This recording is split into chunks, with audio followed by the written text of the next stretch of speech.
Chapter 4. The long-awaited day had finally arrived.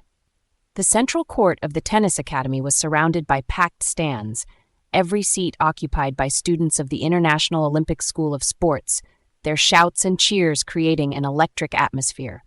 The flags of the various clubs fluttered in the wind, adding splashes of color to the scene. Supporters of Léon and Damien were split on either side, each expressing their loyalty and fervor with banners and chants. Léon, dressed in his white tennis uniform, paced beside the court, his thoughts a whirlwind of conflicting emotions. He glanced at Damien Malesherbes, who was chatting with his friends Justin and Simeon, a smug smile on his face. "I don't care if the school loses its qualifying spots," Léon overheard Damien say, surprised by his indifference. "My father will transfer me to another school where I need to be, but if I win this match, Renarde and his crew won't stand a chance." This statement only strengthened Léon's resolve. He knew that this match was not just about personal pride, but a crucial matter for the school's future and for Léa. The referee announced the start of the match. Léon took his place on the court, his hands slightly trembling.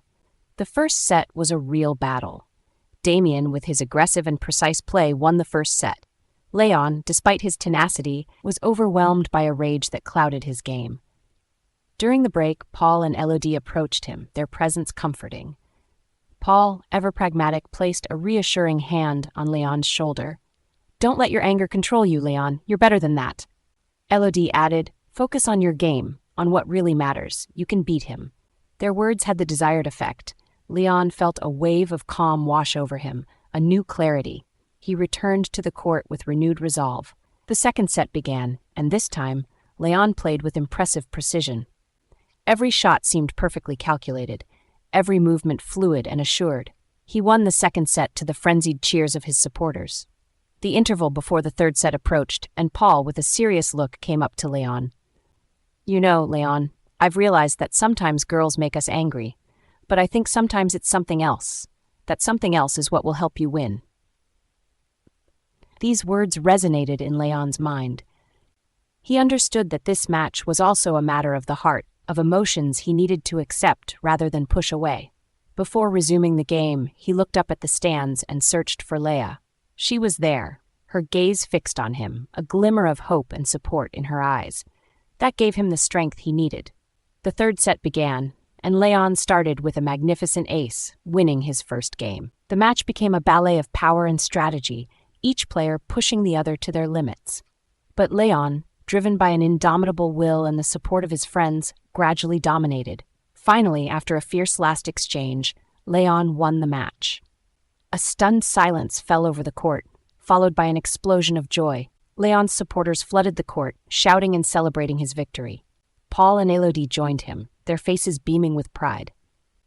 Léa, despite the crowd, managed to reach Léon. She looked at him, a knowing smile on her lips. "You did it," she said simply, her voice full of emotion. Léon nodded, still breathless. "Yes, I think I've understood something." The shimmering lights illuminated the main courtyard of the International Olympic School of Sports, transforming the place into a dreamlike setting. Strings of lights hung between the trees, and lively music resonated in the cool evening air. The students, dressed in their finest clothes, danced and laughed, celebrating the long-awaited victory. The end-of-year party was in full swing, marking the end of an intense period and the beginning of a new era for the school. Léon, Paul, Elodie, and Léa stood near the central fountain, their faces lit by a mix of joy and satisfaction. Léon held a sparkling drink in his hand, his gaze wandering over the cheerful crowd.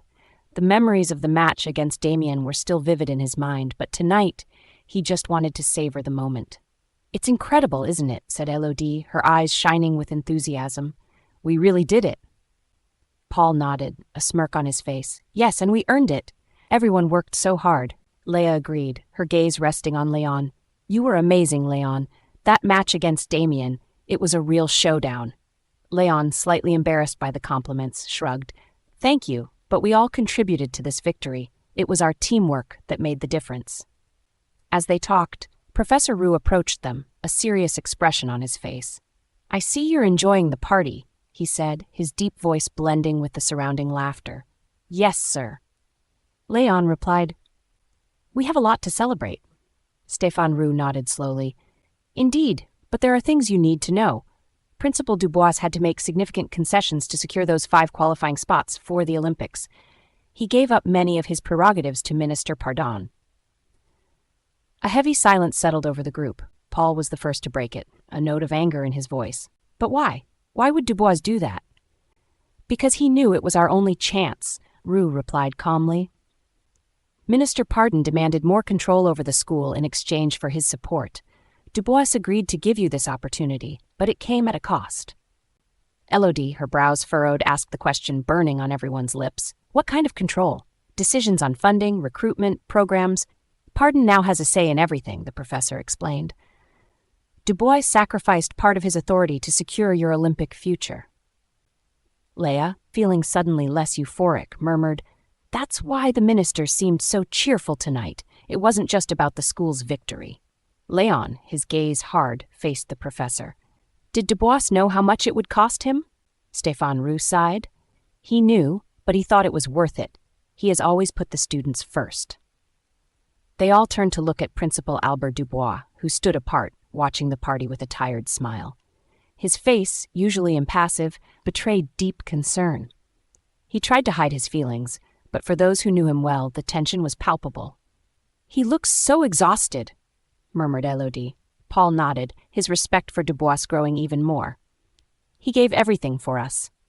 The evening continued, but the festive spirit was now tinged with deeper reflection. Léon clenched his fists, a new resolve forming within him. We must ensure that his sacrifices were not in vain. We must prove that we deserve this chance and protect what Dubois has built.